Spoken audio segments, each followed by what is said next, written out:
Chapter 36.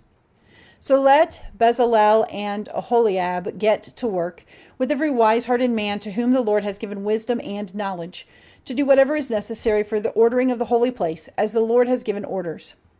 Then Moses sent for Bezalel and Aholiab, and for all the wise-hearted men to whom the Lord had given wisdom, even everyone who was moved by the impulse of his heart, to come and take part in the work. And they took from Moses all the offerings which the children of Israel had given for the building of the holy place.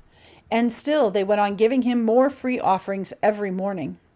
Then the wise men who were doing all the work of the holy place came from their work, and said to Moses, "The people are giving much more than is needed for the work which the Lord has given us orders to do."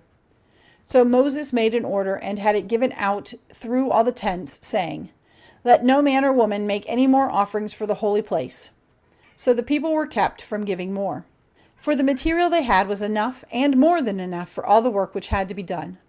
Then all the expert workmen among them made the house with its 10 curtains of the best linen, blue and purple and red they made them, with winged ones worked by expert designers.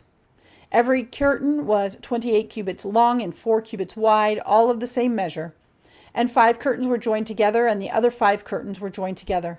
And they put twists of blue cord on the edge of the outside curtain of the first group, and in the same way on the outside curtain of the second group.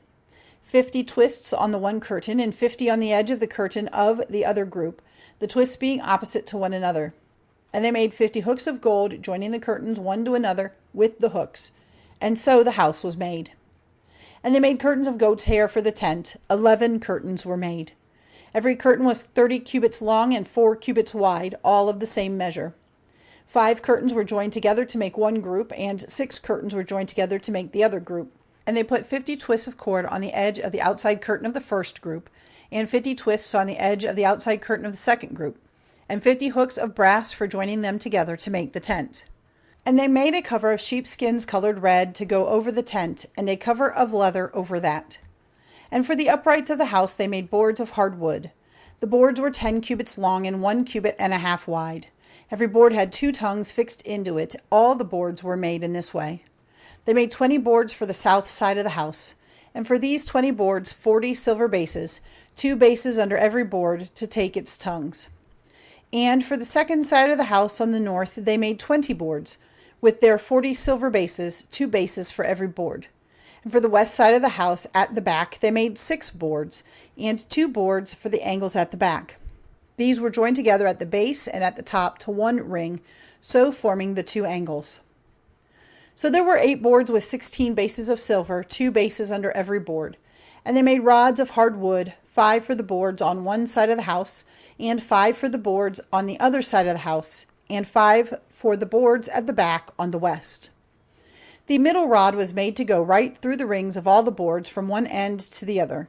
All the boards were plated with gold, and the rings through which the rods went were of gold, and the rods were plated with gold. And he made the veil of the best linen, blue and purple and red, worked with winged ones designed by expert workmen. And they made 4 pillars for it of hard wood, plated with gold. They had hooks of gold and 4 silver bases, and they made a curtain for the door of the tent of the best linen with needlework of blue and purple and red, and 5 pillars for the curtain with their hooks. The heads of the pillars were of gold, and they were circled with bands of gold, and their 5 bases were of brass.